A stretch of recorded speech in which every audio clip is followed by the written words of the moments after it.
Esto ocurrió hace varios veranos, cuando todavía vivía en la casa donde crecí.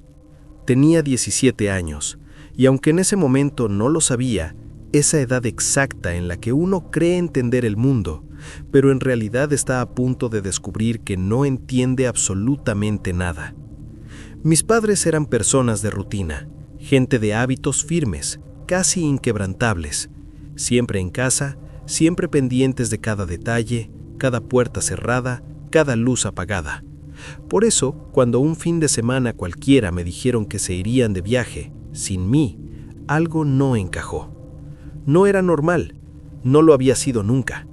En todos los años que viví allí, no recuerdo una sola ocasión en la que se hubieran ido juntos durante varios días. Ni aniversarios, ni escapadas improvisadas, nada.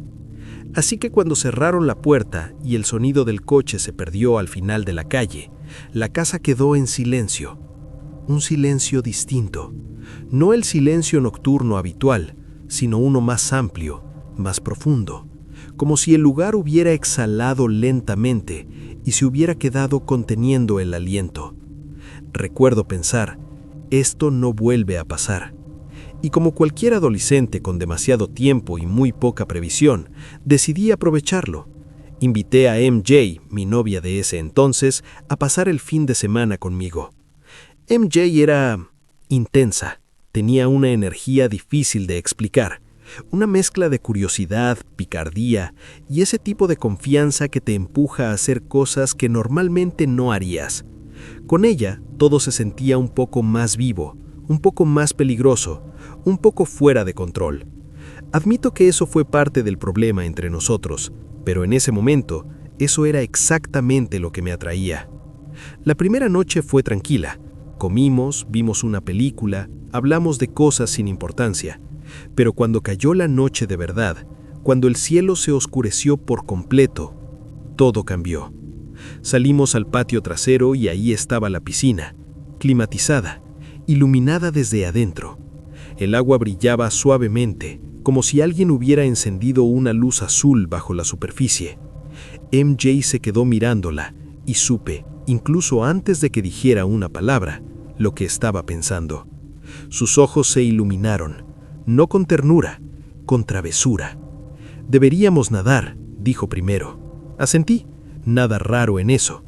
Pero luego sonrió de esa forma, esa sonrisa ladeada que siempre precedía a una mala idea. «Sin ropa». Me reí nerviosamente. Le dije que estaba loca, que los vecinos podían vernos, que era una idea estúpida. Ella no se ofendió, nunca lo hacía. Simplemente se acercó, apoyó los codos en la baranda de la piscina y me miró como si la respuesta fuera obvia. ¿Cuántas veces vamos a tener la casa sola así? ¿Una? ¿Dos en toda la vida? Tenía razón, y eso fue lo que terminó de convencerme. Siempre fui el chico correcto, el educado, el que no rompía reglas, el que pedía permiso incluso cuando no hacía falta. Y en ese momento quería sentir que estaba rompiendo algo, aunque fuera pequeño. Así que acepté. Entramos al agua riendo, intentando no hacer ruido, como si el silencio pudiera delatarnos. El contraste fue inmediato. El agua tibia, el aire fresco de verano, la noche envolviéndonos por completo. Fue bonito, de verdad lo fue. Flotábamos mirando el cielo, las estrellas, hablábamos en voz baja, reíamos.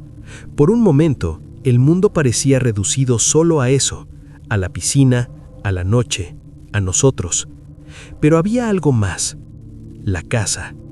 La piscina estaba justo frente a los grandes ventanales del salón, y como afuera estaba completamente oscuro y adentro las luces seguían encendidas, podíamos ver el interior con absoluta claridad. Era como observar una maqueta, una casa de muñecas iluminada. Cada mueble, cada sombra, cada rincón. Recuerdo pensar que eso me tranquilizaba. Ver el interior me hacía sentir conectado, como si la casa siguiera presente, como si no estuviéramos realmente afuera, como si nada malo pudiera ocurrir mientras pudiera verla. MJ hablaba, no recuerdo de qué, algo sin importancia, algo que hoy no importa, porque en medio de su voz sentí algo. No un sonido, no un movimiento, una sensación, esa incomodidad repentina que no sabes explicar, como si tu cuerpo reaccionara antes que tu mente. Levanté la vista hacia los ventanales y entonces me quedé completamente inmóvil. En una de las paredes del fondo del salón había una sombra. No era grande, no era exagerada, pero se movía. Y las sombras no se mueven solas. La observé deslizarse lentamente hasta desaparecer como si alguien se internara más en la casa. Mi corazón dio un salto brutal, un golpe seco en el pecho. No respiré durante segundos. En ese instante, supe una cosa con absoluta certeza. No dije nada al principio. Seguí mirando el ventanal como si nada hubiera pasado, como si no acabara de ver algo que no tenía ninguna explicación lógica. MJ seguía hablando, reía, flotaba de espaldas, completamente despreocupada. Y yo sentía como el pulso me golpeaba en la garganta. Volví a mirar. La sombra ya no estaba, pero eso no me tranquilizó. Al contrario, porque si una sombra desaparece, no significa que se haya ido, solo significa que ahora está en otro lugar. Me acerqué lentamente a MJ. Intenté que mi voz no temblara. «Tenemos que salir de la piscina», le susurré. Ella frunció el ceño, confundida. «¿Qué? ¿Por qué?» No le respondí. No quería decirlo en voz alta, como si nombrarlo pudiera hacerlo más real. Simplemente repetí: «Ahora». Esta vez me obedeció sin discutir. Algo en mi tono debió delatarme. Salimos del agua con cuidado, intentando no salpicar. El sonido del agua cayendo por nuestros cuerpos me pareció absurdamente fuerte. Cada gota sonaba como una advertencia. Le di una toalla, señalé la caseta de la piscina. «Escóndete ahí. Apaga la luz, no hagas ruido, no salgas hasta que vuelva». MJ ya no sonreía, no bromeó, no preguntó nada. Asintió y desapareció dentro de la caseta. Cuando la puerta se cerró, me di cuenta de algo terrible. Estaba completamente solo. Abrí la puerta trasera con extremo cuidado. El sonido de la cerradura me pareció ensordecedor. Entré en la cocina. La casa estaba exactamente igual que siempre, y aún así, no lo estaba. Había una sensación distinta en el aire, algo sutil, como si el espacio estuviera ocupado. Tomé un cuchillo de la encimera. Mis manos sudaban tanto que casi se me resbalaba. Avancé despacio. Cada paso era una decisión. Cada crujido del suelo me hacía detenerme. Fue entonces cuando empecé a notar las cosas. Pequeños detalles, cosas que no encajaban. Una silla del comedor ligeramente separada de la mesa. No mucho, solo lo suficiente para notarlo. Un cuadro torcido en la pared, como si alguien lo hubiera rozado al pasar.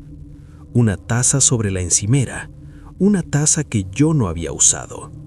Nada de eso parecía importante, pero juntas formaban algo peor que el desorden. Formaban presencia. Ningún ladrón racional se detiene a mover muebles. Ningún intruso deja señales tan humanas. Y ahí fue cuando pensé algo que me heló la sangre. Tal vez no estaba buscando a un ladrón. Revisé habitación por habitación, el salón, el baño, el despacho. Nada. Las ventanas cerradas, las puertas aseguradas. Mi confianza comenzó a desmoronarse. Esa falsa valentía masculina, esa idea de yo puedo con esto, se fue evaporando paso a paso. Finalmente llamé a la policía. Llegaron rápido, registraron todo, dentro y fuera. No encontraron nada, ninguna entrada forzada, ninguna huella, ninguna explicación. Cuando se fueron, la casa volvió a quedarse en silencio. Un silencio peor que el de antes. MJ y yo no queríamos dormir allí, pero no había opción. Cerramos todo, atrancamos la puerta del dormitorio y nos metimos en la cama sin hablar. No dormí. Escuchaba. Esperaba. A las 4 de la mañana, el suelo crujió sobre mi cabeza. No fue un sonido imaginado, no fue un susurro. Fueron pasos, lentos, deliberados. Alguien estaba caminando en el piso de arriba. Luego, las escaleras. Uno, otro, bajando. Tomé el cuchillo de la mesita, le susurré a MJ que no se moviera. Corrí. Cuando llegué a la puerta principal, estaba abierta. El aire frío de la madrugada entraba libremente. Quienquiera que fuera, ya se había ido. No volví a llamar a la policía. Cerré la puerta, volví a la cama. A la mañana siguiente lo entendí todo. Todos los cuchillos de la cocina habían desaparecido. Todos. No solo uno, no solo dos. Todos. Habían tomado otras cosas, dinero, relojes, electrónicos, pero eso no importaba. Lo que importaba era el mensaje, porque nadie roba cuchillos así, no sin motivo. Nunca supe cómo entró, nunca supe dónde se escondió, nunca supe qué pretendía realmente. Y aunque digo que no me afectó, a veces, todavía hoy, cuando estoy solo en una casa silenciosa, me sorprendo escuchando, por si acaso.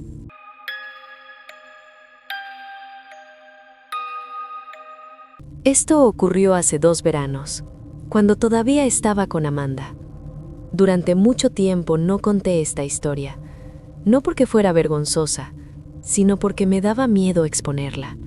Exponer su casa, su familia, ese mundo tan cuidadosamente cerrado en el que ella vivía. Ahora que ya no estamos juntas y que ha pasado más de 1 año desde que rompimos, siento que por fin puedo hablar de ello. En ese momento, Amanda trabajaba como monitora en un campamento de verano en la ciudad. No estaba cerca de su casa, unos 25 minutos en coche desde su barrio suburbano, uno de esos lugares donde las calles están limpias, las casas son grandes y nada parece fuera de lugar. Ella adoraba ese trabajo. Yo nunca terminé de entender por qué. Amanda siempre había tenido aspiraciones enormes, planes grandes, una imagen muy clara de quién creía que debía ser. Por eso el campamento me parecía un desvío extraño. Pero no iba a decirlo. Amanda no reaccionaba bien cuando sentía que alguien cuestionaba sus decisiones. Su casa era exactamente lo que imaginas cuando piensas en riqueza silenciosa. Un jardín enorme, 3 plantas, ventanales altos, habitaciones que casi nunca se usaban. Una casa hecha para aparentar estabilidad. Sus padres no estaban ese fin de semana. Eso no era raro. De hecho, lo raro era que estuvieran. No quiero profundizar demasiado en su dinámica familiar, pero siempre me pareció fría. No había discusiones abiertas, tampoco afecto. Todo era educado, correcto, distante. Amanda y sus padres se trataban más como compañeros de trabajo que como familia. Todo era transaccional, todo parecía tener un propósito, incluso el cariño. Esa noche, la casa estaba llena. Era la fiesta de fin de verano del campamento. Docenas de personas, música alta, alcohol, risas que se superponían unas a otras. El jardín estaba lleno de gente, la casa vibraba. Las paredes parecían demasiado delgadas para contener tanto ruido. Al principio, todo era normal, divertido incluso. Hasta que lo vi. Pete. Desde el momento en que llegó, sentí una incomodidad difícil de explicar. No hizo nada concreto, no al principio. Era carismático, demasiado seguro de sí mismo, demasiado cómodo en una casa que no era suya. Y lo peor, era cómo me miraba, no con descaro evidente, sino con esa atención prolongada que te hace sentir observada, evaluada. Noté cómo se acercaba cada vez más a Amanda, cómo buscaba cualquier excusa para hablarle, para tocarle el brazo, para inclinarse demasiado cerca.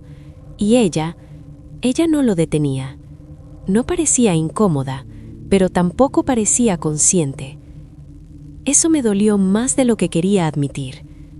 No quería hacer una escena, no quería ser la novia celosa, así que hice lo que siempre hacía. Me tragué la incomodidad. Pero la sensación no se fue. A medida que la noche avanzaba, la casa se volvió más caótica, más ruidosa, más fuera de control. Necesitaba aire. Salí a la entrada, el contraste fue inmediato. Silencio, fresco, oscuridad. Me apoyé en el coche de Amanda y levanté la vista al cielo. Fue entonces cuando lo noté. Alguien estaba de pie, al límite de la propiedad. No se movía. Estaba parcialmente iluminado por una farola. Solo una silueta, demasiado quieta. Sentí un escalofrío. Pensé que tal vez era alguien de la fiesta, alguien que había salido a fumar, a hablar por teléfono, pero algo no encajaba. Me acerqué unos pasos. ¿Hola?, pregunté. La figura dio unos pasos lentos hacia mí y se detuvo. Era un hombre. No podía verle bien la cara. No respondió. En lugar de eso, preguntó: ¿Tus padres están en casa? La forma en que lo dijo me puso en alerta. No sonó como una pregunta inocente. Sonó calculada. Antes de que pudiera responder, repitió la pregunta, ahora mencionando los nombres de los padres de Amanda. Mi estómago se tensó. Le mentí. Dije que sí, que estaban adentro. No sé si me creyó. Asintió lentamente. Dijo vale, y se fue. Caminó calle abajo, tragado por la oscuridad. Me quedé ahí un momento, intentando convencerme de que estaba exagerando, pero algo dentro de mí no dejó de gritar. Volví a entrar a la casa intentando sacudirme esa sensación.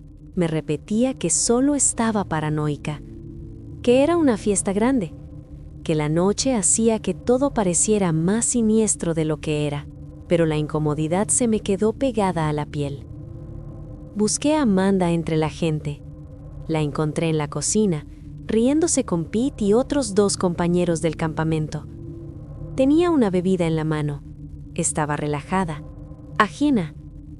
Por un segundo pensé en decirle algo, contarle lo que había pasado afuera, pero me detuve.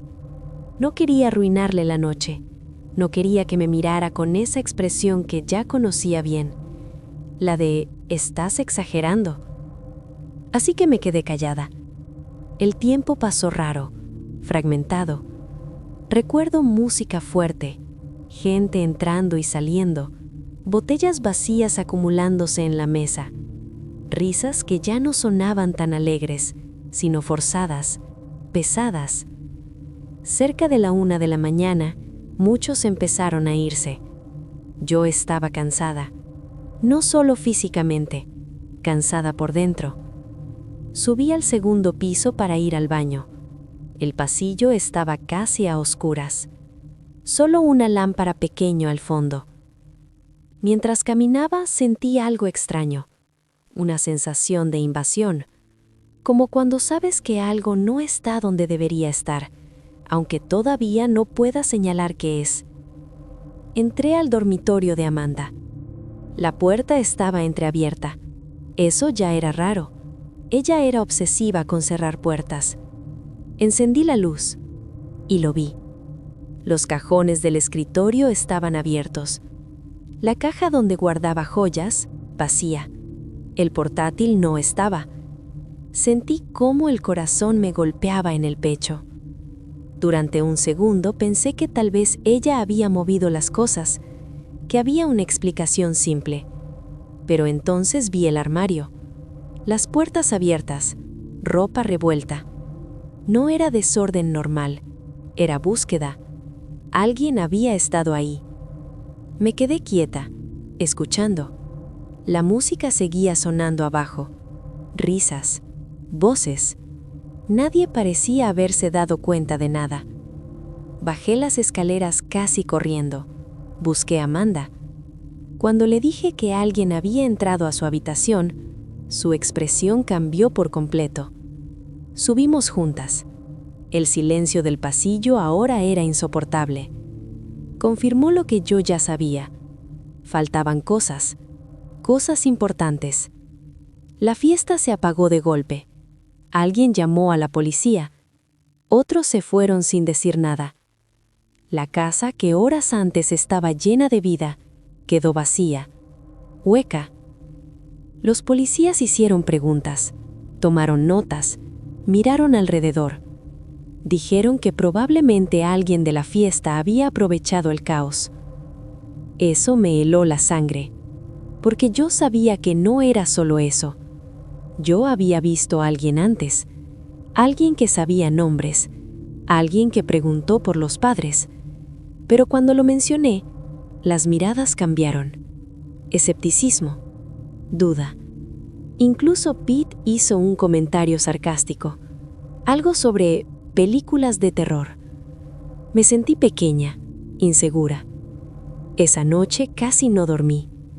Cada crujido de la casa me hacía saltar. Cada sombra parecía moverse. Me di cuenta de algo que nunca olvidé. La casa ya no se sentía segura. Y lo peor era que Amanda tampoco parecía la misma. No estaba asustada como yo, estaba furiosa, más preocupada por lo que se habían llevado que por el hecho de que alguien hubiera caminado por su habitación mientras estábamos ahí. En los días siguientes, la relación empezó a resquebrajarse. Yo necesitaba hablar de lo ocurrido, procesarlo. Ella quería olvidarlo. Decía que exageraba, que esas cosas pasan, que no había sido para tanto. Pero para mí sí lo fue, porque esa noche entendí algo. No importa cuán llena esté una casa, ni cuánta gente te rodee, la sensación de seguridad puede desaparecer en silencio. Y a veces, la persona que amas no es el lugar seguro que creías. Nunca atraparon a quien entró. A veces me pregunto si fue alguien de la fiesta, o el hombre de la calle, o si esas dos cosas nunca estuvieron separadas. Lo único que sé es que esa fue la noche en la que empecé a sentirme sola aún estando acompañada. Y esa sensación todavía me persigue.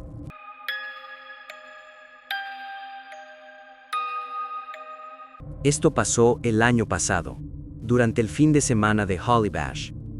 Para quien no conozca la Universidad de Rowan, Holly Bash es nuestro gran festival de primavera, una especie de mini Coachella universitario. Se celebra todos los años en abril, en Holly Bush Green, justo al lado de la mansión histórica del campus. Hay juegos, ferias, comida, conciertos, y prácticamente todo el mundo aparece. Se supone que es el día más divertido del año. Yo estaba en segundo año, y como muchos otros estudiantes, me quedé fuera hasta tarde. Rowan está en una zona suburbana bastante tranquila. Glassboro no se siente peligrosa, ni siquiera de noche, ni siquiera a las 2 de la madrugada. Eso es importante, porque si hubiera sido una ciudad distinta, tal vez habría prestado más atención a mis instintos.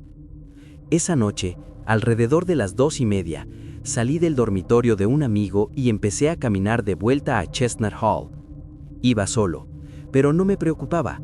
Había gente desperdigada por el campus, risas lejanas, puertas abriéndose y cerrándose, la resaca colectiva de un día largo y ruidoso.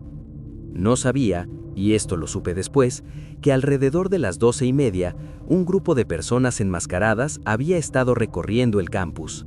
10, tal vez más, golpeando puertas, montando bicicletas, pasando por varios edificios, incluido Chestnut.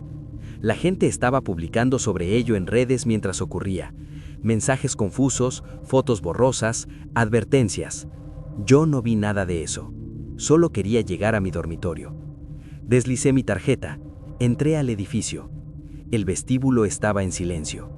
Caminé hacia las escaleras y entonces lo vi. Había alguien sentado en la sala común. Eso por sí solo no era raro.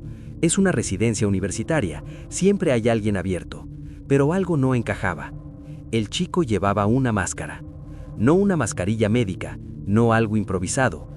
Un pasamontañas negro, cubriéndole completamente la cara. Estaba sentado en el sofá, recto, quieto. No miraba el móvil, no hablaba con nadie, no hacía absolutamente nada. Solo estaba ahí. Me detuve. No de forma consciente, mi cuerpo simplemente se geló. Durante un segundo pensé que tal vez era una broma, una estupidez típica de Holly Bash, pero cuanto más lo miraba, menos sentido tenía. Nadie se queda sentado en silencio, con un pasamontañas puesto, a las 2:30 de la madrugada en el salón de un dormitorio.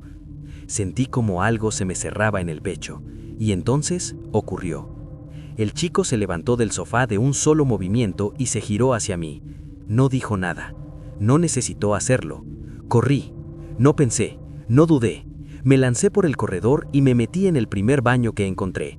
Cerré la puerta con llave y apoyé la espalda contra ella, intentando no hacer ruido. Mi respiración era demasiado rueca, demasiado rápida. Me quedé ahí, 5 minutos, tal vez más, escuchando. Nada. El corredor quedó completamente en silencio. Pensé que tal vez se había ido, que todo había sido una exageración, que estaba siendo paranoico. Abrí la puerta lentamente. Asomé la cabeza. El corredor estaba vacío. Salí. No quise correr, no quería asustarme de lo necesario, así que caminé hacia la otra salida del edificio. Y entonces, lo vi otra vez. Seguía en la sala común. Seguía con la máscara puesta, pero ahora estaba peor. Su bicicleta estaba apoyada contra la puerta, y había una silla atascada entre el marco y la pared, como si la hubieran colocado ahí a propósito, como si quisiera bloquearla. Tenía que pasar justo delante de él. Sentí el corazón golpeándome en los oídos. Saqué el gas pimienta de mi llavero y lo sostuve enfrente. No lo apunté, no lo amenacé, solo lo mostré. Caminé. Él no se movió, no parpadeó, no reaccionó, como si quisiera que lo viera, como si el miedo, esa fuera exactamente la meta. No miré atrás. Empujé la puerta y salí del edificio. El aire frío de la noche me golpeó la cara. Pensé que lo peor había pasado. Estaba equivocado. Salí del edificio intentando no mirar atrás. Me repetía a mí mismo que ya estaba afuera, que había luz, que había espacio abierto, que nada podía pasar ahora. Pero el miedo no funciona así. Caminé con paso rápido, aunque sin correr. No quería parecer una presa. No quería que nadie pensara que podía perseguirme. El campus estaba casi vacío. Quedaban restos del día, vasos tirados, cintas, algún cartel arrancado, evidencias de que hacía solo unas horas ese lugar había estado lleno de gente. Ahora no. Ahora era demasiado grande, demasiado abierto. Había avanzado unos cuantos metros cuando escuché algo detrás de mí. Un sonido suave, rítmico. Ruedas. Me giré. 3 bicicletas se acercaban desde la oscuridad. 3 personas, todas con máscaras. No iban rápido, no tenían prisa. Se colocaron a mi lado, lo suficientemente cerca como para que pudiera sentir su presencia, pero sin tocarme. Empezaron a reírse, a decir cosas que no entendía del todo, palabras sueltas, burlas, sonidos. No gritaban, no amenazaban directamente, y eso lo hacía peor. Seguí caminando, no respondí, miré al frente, pero entonces vi algo que hizo que el estómago se me hundiera por completo. Uno de ellos levantó la mano, en ella había algo con forma de arma. Otro hizo lo mismo. No sé si eran reales, no sé si eran falsas, no sé si eran de aire comprimido, pero en ese momento eso no importaba. Lo que importaba era el mensaje. Sabían que tenía miedo y querían que lo supiera. Pedaleaban tan cerca que sentía el aire moverse a mi alrededor, como si en cualquier segundo fueran a empujarme, a derribarme. Pensé en correr. No lo hice. Correr habría sido admitir que me tenían. Seguí caminando. Cada paso era una decisión consciente. Cada segundo, una negociación con el pánico. Llegué a Magnolia, y ahí, por primera vez, vi una salida. Saqué el teléfono con manos temblorosas y le escribí a un amigo. ¿Puedes salir? Ahora. No miré atrás hasta que vi a mi amigo aparecer. En cuanto estuve acompañado, las bicicletas se detuvieron. No dijeron nada más, simplemente se dieron la vuelta y desaparecieron entre los edificios, como si nunca hubieran estado allí. Caminamos juntos de regreso a Chestnut. Esta vez no sentí miedo, pero tampoco alivio. Esa noche no llamé a la policía. No me habían tocado, no estaba herido, pero estaba alterado. No podía explicar por qué, solo sabía que algo se había roto. A la mañana siguiente se lo conté todo a mi madre. Ella sí lo denunció, y entonces empezaron a llegar los mensajes. Amigos, compañeros, diciendo que a ellos también los habían seguido, que también habían visto armas, que también había un grupo. Nadie salió herido, pero fue suficiente para que la policía del campus empezara a tomárselo en serio. Escuché muchos rumores después, que eran chicos locales, que solo querían asustar, que no eran estudiantes, pero hay un detalle que nunca dejó de perseguirme. Entraron a mi residencia, al lugar donde duermo, el lugar que se supone que es seguro. Desde esa noche, ya no camino solo igual. Incluso ahora, cuando todo está tranquilo, cuando no hay nadie alrededor, mi cuerpo recuerda. Y eso es lo que más miedo da.